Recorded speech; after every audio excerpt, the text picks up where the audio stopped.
وأنتم মুসলিমুন। আল্লাহু আকবার বলেন। আল্লাহ পাক এখানে বলেন, হে ঈমানদার বান্দা বান্দীগণ, তোমরা সকলে মিলে আমি আল্লাহকে ভয় করো। আমানুত্তাকুল্লাহ, ভয় করতে হবে কাকে? একমাত্র আল্লাহকে। ভয় করার মতো ভয় করতে হবে, হাক্কা তুকাতিহি, ভয় করার মতো ভয়। আমরা যে পরিমাণ এই দুনিয়ার মধ্যে পুলিশ এবং র্যাবের যে পরিমাণ ভয় করি, যদি এই পরিমাণ ভয় যদি আমরা আল্লাহকে করি, খোদার কসম আমাদের কখনো নামাজ কাজা হবে না, আমাদের কখনো সুদ খাইতে হবে না, কখনো ঘুষ খাইতে হবে না। কথা কোন ঠিক কিনা? তার কারণ হলো মুখে মুখে আমরা আল্লাহকে ভয় করি, আসলে অন্তর থেকে আমরা আল্লাহকে ভয় করি না। ঠিক না ভাই? ঠিক। এজন্য বলুন, আল্লাহ কি বললেন? যারা আমি আল্লাহকে ভালোবাসতে চাও, হে বান্দা বান্দীগণ, তোমরা কি করো? আমি আল্লাহকে ভয় করার মতো ভয় করো। কিসের ভয়? কার ভয়? আল্লাহর ভয়। এরপর আল্লাহ পাক বললেন, ওয়ালা তামুতুন্না, তোমরা কেউ যেন মৃত্যুবরণ করিও না। আচ্ছা বলুন তো, মৃত্যু থেকে কেউ বাঁচতে পারবে? মৃত্যু সকলেরই। একটা পিপিলিকা, সে চলতে পারে, খাইতে পারে, ওই পিপিলিকাকেও জান কবজ করবে। ঠিক কিনা বলে? যার ভিতরে প্রাণ আছে, চলতে পারে, ফিরতে পারে, ওই প্রাণী জগতের লোক মানুষ, ওই মানুষ সহ প্রাণীকুল যত কিছু আছে, সমস্ত প্রাণ জাতীয় মানুষ এবং মাখলুকাত সকলকেই মৃত্যুবরণ করতেই হবে। কিন্তু আল্লাহ তাআলা এখানে কি বললেন? ওয়ালা তামুতুন্না, তোমরা কেউ মৃত্যুবরণ করিও না। আল্লাহ পাক কেন না করলেন? না করার উদ্দেশ্য হচ্ছে, কারণ হলো যে বান্দা, তুমি যে কবরের মধ্যে আসবা, তুমি কি জানো এই কবর কেমন? কবর প্রতিদিন ডাকে, আনা বাইতুত তুর, আনা বাইতুল গুরবা, আনা বাইতুল ওয়াহাদা। আমি কিন্তু সাপেচ্ছুর ঘর, আমি কিন্তু পোকামাকড়ের ঘর, আমি কিন্তু একাকিত্বর ঘর। দুনিয়ার বান্দা বান্দীরা রে, তোমরা যখন কবরের মধ্যে চলে আসবা, নেক আমল নিয়ে কবরের মধ্যে চলে আসবা।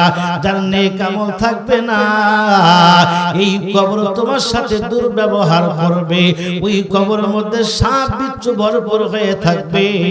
ও আমার যুবক ভাইরা, এই জন্য প্রতিদিন 20 বার করে কবর এই কথাগুলি স্মরণ করে দেয়। আল্লাহ পাক বুঝাইতে চাই, বান্দা তোমরা কেউ মৃত্যুবরণ করিও না। ওই কবর তো থাকার জায়গা না, ওই কবর হলো সাপেচ্ছুর ঘর, পোকামাকড়ের ঘর। তোমরা মরার পরে ওই কবরের মধ্যে কেমন করে বসবাস করবা? এই জন্য তোমরা কেউ মৃত্যুবরণ করিও না। আর যদি মৃত্যুবরণ করতেই হয়, তাহলে ভালো করে শোনো, ইল্লা ওয়া আনতুম মুসলিমুন। আল্লাহ পাক জিজ্ঞেস করে, আমার বান্দা খুব খেয়াল করো, ইল্লা ওয়া আনতুম মুসলিমুন, আমি আল্লাহর জন্য মুসলমান হওয়া লাগবে। জোরে কোন কার জন্য? একমাত্র আল্লাহর জন্য। ইল্লা ওয়া আনতুম মুসলিমুন, মুসলমান না হয়ে তোমরা কেউ কবরের মধ্যে আসিও না। প্রশ্ন আসতে পারে, হুজুর আমরা তো সবাই মুসলমান, এখানে বসে আছি, পাশেই তো হিন্দুরা বসবাস করে, একজন হিন্দু তো আমাদের প্রোগ্রামে আসে নাই, আসছে কি? জোরে করে আসছে। তাহলে বোঝা গেল আমরা সবাই মুসলমান, এই জন্যই তো মাহফিলে আমরা আসছি। তো হুজুর আপনি কা করে কি বলতেছেন? হিন্দু তো এখানে নাই। কিন্তু আল্লাহ পাক কি বললেন? তোমরা মুসলমান না হয়ে মৃত্যুবরণ করিও না। আর যদি করতেই হয়, তাহলে মুসলমান হওয়া লাগবে। এখন মুসলমান, বাবাই ছিল মুসলমান, সূত্রে আমি হলাম মুসলমান, এই মুসলমান। আর আল্লাহ তাআলা যেই মুসলমানের কথাটা বলছেন, দেখি আমার আপনার কথা মিলে যায় কিনা। আল্লাহ পাক বলেন, ইল্লা ওয়া আনতুম মুসলিমুন, যারা মুসলমান হবে, যারা প্রকৃত আল্লাহর জন্যই মুসলমান হবে, তাদের দুইটা গুণ থাকবে। আওয়াজ দেখুন কয়টা? আওয়াজ দেখুন কয়টা? দুইটা। এক নাম্বার হচ্ছে এই হাত আপনার হেফাজতে রাখতে হবে, যার তার উপরে এই হাত চালানো যাবে না। আমাদের সমাজে দেখবেন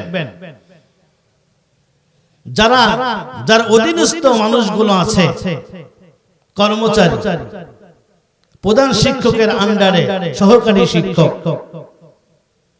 এক কথায় অধীনস্থ যেই লোকগুলো আছে, এই লোকগুলোর উপরে এমনি এমনি ক্ষমতার দাফর দেখায়, এই হাত দিয়ে কি করে, পিটায়, আবার হাত দিয়ে তাকে আঘাত করে।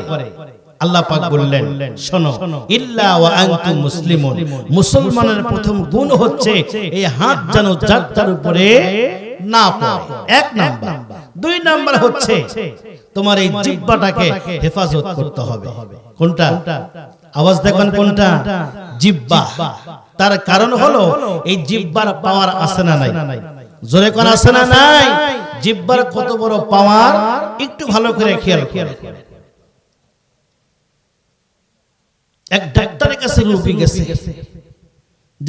জিজ্ঞাসা করছে, ডাক্তার বাহাদুর, আমি তো অসুস্থ, একটু আমাকে সেবা দান করতে হবে, চিকিৎসা করতে হবে।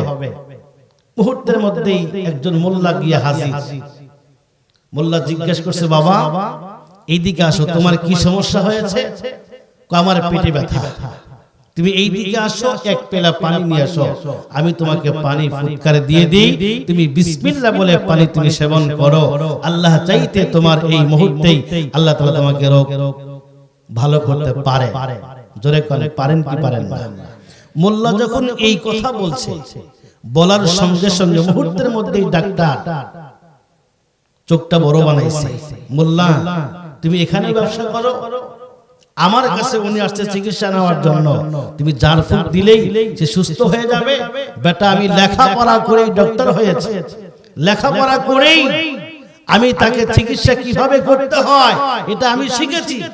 যার ফুক কোনো কাম বাজে নাই, এখানে তাবিজ বাজারে কোনো কিছু নাই। সুতরাং এখানে চিকিৎসা করতে হবে, চিকিৎসার মাধ্যমে সে সুস্থ হবে। তুমি আউট করো, কিসের তোমার জার ফুক? একটু জোরে আওয়াজ দেখো, নাউজুবিল্লাহ। কিন্তু আল্লাহ তাআলা কি বললেন? ওয়ানুনাজ্জিলু মিনাল কুরআন মা হুয়া শিফাউ ওয়া রাহমাতুল লিল মুমিনিন। আল্লাহ তাআলা বললেন, আমি মুমিনের জন্য এই কোরআনকে নাযিল করছি, শুধুমাত্র কেবলমাত্র মুমিনের শেফার জন্য। জোরে কোন আল্লাহু আকবার।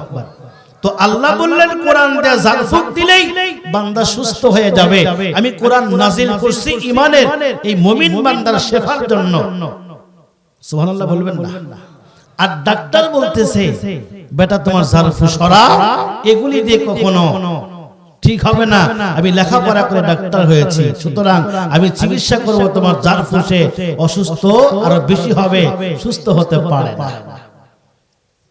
যখন এই কথাটা বলছে, বলার মুহূর্তেই মোল্লা মানুষ তো নরম তবিয়তের মানুষ, দেখবেন মোল্লা করে হাজার কথা বলে, একটু খাইছে, আস্তে আস্তে হাঁটতেছে, কয় হুজুর কত বানি খাইছে।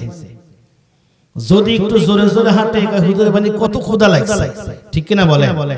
মানে এরকম দোষারোপ আলেমদের করে নিয়ে ব্যঙ্গ করে, কটূক্তি করে। আলেমদেরকে নরম পায়া সব সময়ের জন্য গা খালি বয়েতে উঠে। তো ডাক্তার যখন এই কথাটা বলছে, তোমার এই জার ফুক কোনো কাজে লাগবে না, মিথ্যা কথা, সরাও তোমার কিসের জার ফুক। মুহূর্তের মধ্যে মোল্লা ডাক দেখা, ডাক্তার সাহেব রাগ করেন না, গোসা করেন না, খুব ভালো করে খেয়াল করেন, আপনি তো কুকুর। যেই বলছে আপনি কুকুর, সাদা চেহারা, মুহূর্তের মধ্যে কালো হয়ে গেছে। জোরে করে আল্লাহু আকবার। ডাক্তারের চেহারা সুন্দর, ফর্সা মানুষ, কি হয়ে গেছে? কালো হয়ে গেছে। মুহূর্তের মধ্যে আবার ওই মোল্লা ডাক দিয়ে বলতেছে, ডাক্তার সাহেব আপনার সামনেই তো একটা আয়না পড়ে আছে, একটু মুখটা দেখুন না। বলুন তো, রাগ কমছে না রাগ বাড়ছে? আরো বাড়ছে। কয় কি? আমি লো ডাক্তার, আমারে কুকুর বলছে, এরপরে আমাকে আয়না দিয়ে মুখ দেখতে বলে। তো ডাক্তার যখন আয়নাটা দিয়ে মুখটা দেখতেছে, লক্ষ্য করে দেখে আসলে তো মুহূর্তের মধ্যে সাদা চেহারা মলিন হয়ে গেছে, কালো হয়ে গেছে। কথা কোন ঠিক কিনা? তার কারণ হলো যখন এই জবানটা দিয়ে শুধু কুকুর বলছে, এই কুকুর বলার কারণে যদি সাদা চেহারা কালো হয়, মোল্লা ডাক দিয়ে কয়, ডাক্তার বাহাদুর রাগ করেন না, গোসা করেন না, আমি আপনার পায়ে পড়ে আমি আপনার কাছে মাপ চাই, তবে একটা কথা শুনুন, আপনাকে কুকুর বলছি শুধু কুকুর বলার কারণে, এই জিহ্বাটা দিয়ে এই জবানটা দিয়ে কুকুর বলার কারণেই আপনার সাদা চেহারা কালো হতে পারে। বলুন তো আল্লাহর কোরআন দিয়ে এই জিহ্বা দিয়ে কথা বললে, এই জিহ্বা দিয়ে জারফু দিলে কালা মানুষ কেন সাদা মানুষ হতে পারে না? আমার বন্ধুগণ, মুহূর্তের মধ্যে ডাক্তার বললেন সরি, মোল্লা করে এত বুদ্ধি। কারণ মোল্লারা দুনিয়ার কোনো জ্ঞান নিয়ে চলে না, মোল্লারা চলে ওহির জ্ঞান নিয়ে। আওয়াজ দেখবেন কিসের জ্ঞান? কিসের জ্ঞান? ওহির জ্ঞান নিয়ে চলে। এদেরকে আপনি ঠকাবেন, কোশ্চিন কালে পারবেন না। উনি একটা সময় আপনি নিজের থেকেই ঠকে যাবেন। আমার বন্ধুগণ, আলেম করে দিয়ে কখনো কটূক্তি করবেন না। বর্তমান প্রেক্ষাপটে আলেমরা যেদিকে যায় সেদিকেই নজর কেড়ে নেয়। আসুন, কোন সময় মোল্লা করে নিয়ে কথাগুলি বলা যাবে না। এই মোল্লাদেরকে ঠেকানোর জন্য অনেক প্রস্তুতি সামনে আছে, আরো করে রাখছে। মোল্লা জিউন বড় আলেম ছিলেন, এরপরে আল্লাহর ওলি ছিলেন। আল্লাহু আকবার বলেন। এই মোল্লা জিউন উনি ধর্মমন্ত্রী ছিলেন। তো ধর্মমন্ত্রী হওয়ার আগে বাদশা আকবরের সময়, বাদশা আকবর